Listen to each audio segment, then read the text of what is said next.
May nagsabi sa akin mga master na dapat daw sunod-sunod yung aking tutorial para hindi magulo. So ito po yan siya mga master. Hindi po lahat nadidistributan or nanonood ng aking mga video. Lalo na pag merong ganito, Sir Mark, hopefully makagawa ka rin po ng discussion about sa guitar capo chart, capo positioning. Pagbigyan natin tong ating kamaster. Discussion nito about sa capo. Para saan ba talaga ito? Di po ako professional na gitarista, nagtuturo lang po ko base sa alam ko, sa sarili kong research, experience. Nasa sa inyo na yan kung susundin nyo to o hindi. Ang mga itinuturo ko. Let's go. Ang guitar capo mga master is hack. Yan. Tama. Isa siyang hack. Actually, napapadali niya lang lahat. Yung mga nahirapan tayo, especially pag mag-bar chords tayo, di ba ito? Iba-bar chord natin yung A. Yan. At mataas yung action ng gitara natin, kaya ang ginagawa natin, yan, sa 5th fret. At ang gagawin lang natin yung E na shape. Yan. Yan yung dahilan kung bakit tinawag ko tong guitar hack. At hindi lang ako yung may sabi nito. Maraming nagsasabi na ito ay guitar hack. Kasi, pag nasanay tayo dito at tayo ay beginners pa lang, hindi natin alam yung mga pangalan ng mga frets, mga chords. Pag nasanay tayo dito, pag beginners tayo, sira yung ating foundation. Kasi lahat pala nakakapo na. So, bakit magba-bar chords pa? Ba't aralin ko pa yung bar chords? At hindi mo matutunan yung mga nota dito kasi ma-hack mo siya. Take note mga master, hindi naman masama na gumamit tayo ng capo, pero mas the best pa rin na alam natin kung saan natin ilalagay yung ating capo, alam pa rin natin yung pangalan niya. Kasi pag maglagay tayo ng capo dito, example dito 7th fret, nandito yung capo, tapos mag G tayo dito na itong shape, tapos ang sabihin natin ito ay G, yan na, yan tayo nagkakamali. Kasi hindi yan G, ito ay D chord. Pakinggan nyo.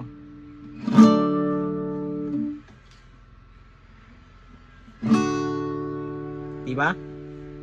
Hindi lahat na ilalagay mo kung saan-saan dito yung capo mo, then ito ay C. So, hindi siya C. Itong chords na to is E flat. Yan. Tanggalin ko to, tapos magbabarcode ako ng E flat. Diba? Yun siyang ibig kong sabihin mga master. Pag beginners ka, tapos sanayin mo yung sarili mo dito sa capo, at i-disregards mo na yung mga basic knowledge sa guitar, basic theory lang about sa mga foundation, mga pangalan ng mga chords. Magre-rely ka na dito sa capo, so sira yung foundation.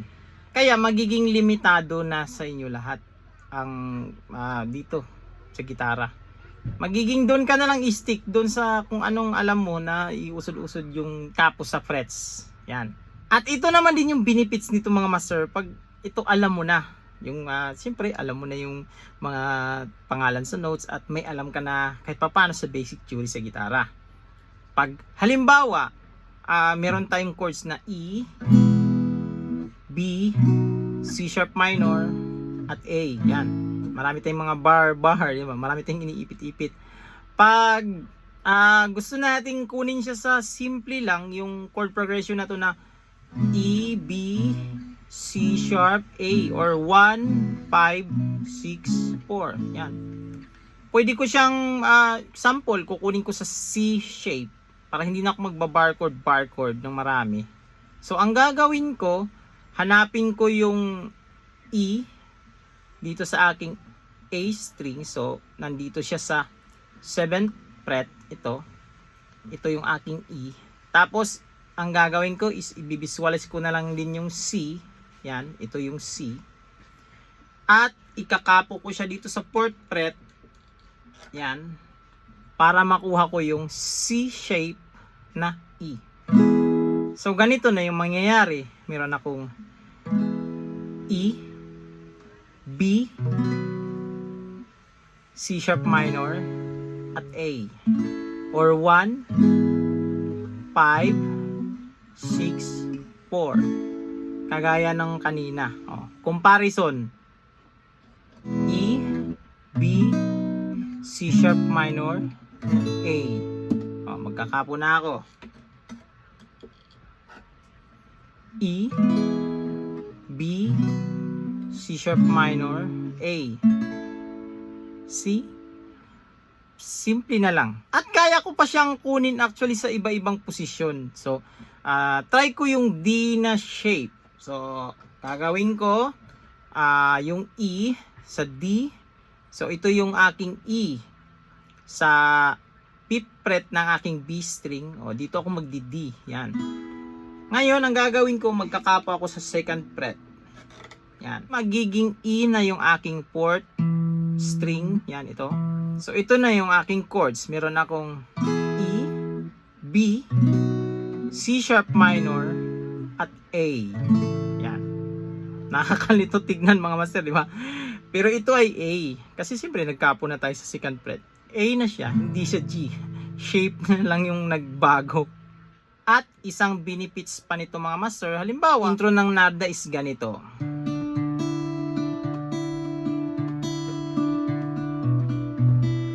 Ngayon, pag sabihin ng bukalista nyo na tataasan natin yung key kasi parang mababa sa akin. Ganon. So, ang gagawin nyo is mag-change kayo into E.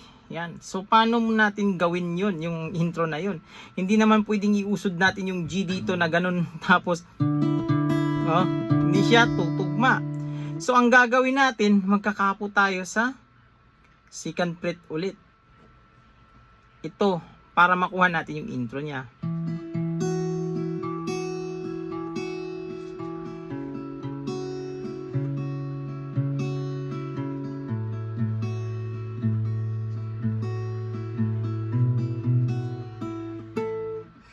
Yun.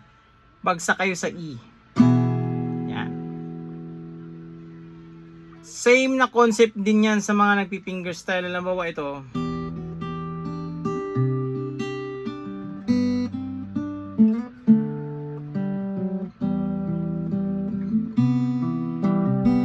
So ngayon, pag gusto mong medyo matining, yan, so baguhin mo yung key. So iusod mo lang din yun. Para hindi ka na mahirapan, halimbawa kunin natin sa C sharp minor kasi ito ay E minor yung kanina.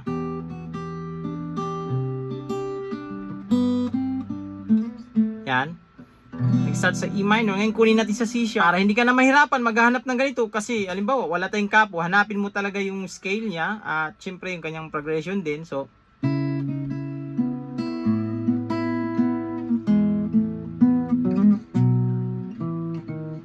yan.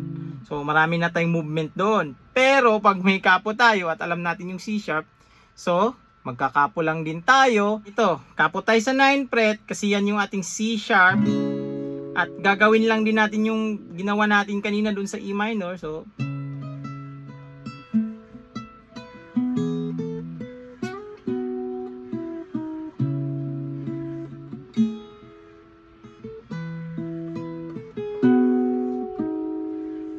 yun. Actually, ginagamit din ito para sa mga, yan, ginagawa ko rin minsan pag may tugtog kami na gusto kong simple lang, hindi na ako magbabarcode. Nakakatulong din talaga siya sa mga nakakaalam na sa music kasi mapapagaan na. Kumbaga, parang pag tinamad, yan. Lalo na pag nakahawak ka ng gitara na mataas yung action tapos intermediate na gitarista ka na. So, nakahanap ka ng kapo. Yun siya mga master, yung concept kaya nagawa itong kapo. The best siya sa mga mag-transpose talaga. Mapapadali na lang. Wala ka nang gagawin churi-churi. Pero ito kasi yan mga master, inuulit ko. Ang kapo is hack.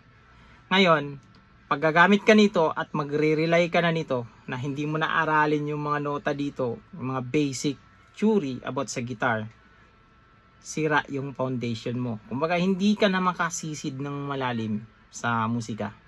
Magiging limitado na lang. Yan.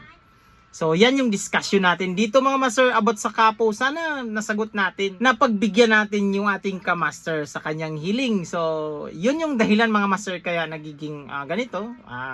Random yung ating mga video kasi actually mga master, dito sa pagko-content mga master is parang ano to mga tao is parang napadaan lang sa tabi. Minsan may ginawa akong video noon, nag-start pa lang ako, siyempre natambakan na yung sobrang tagal na. Hindi na rin yung nakita ng mga bago nating mga kamaster. Yan. Kagaya ng mga family courts. Actually, marami na akong tutorial niyan.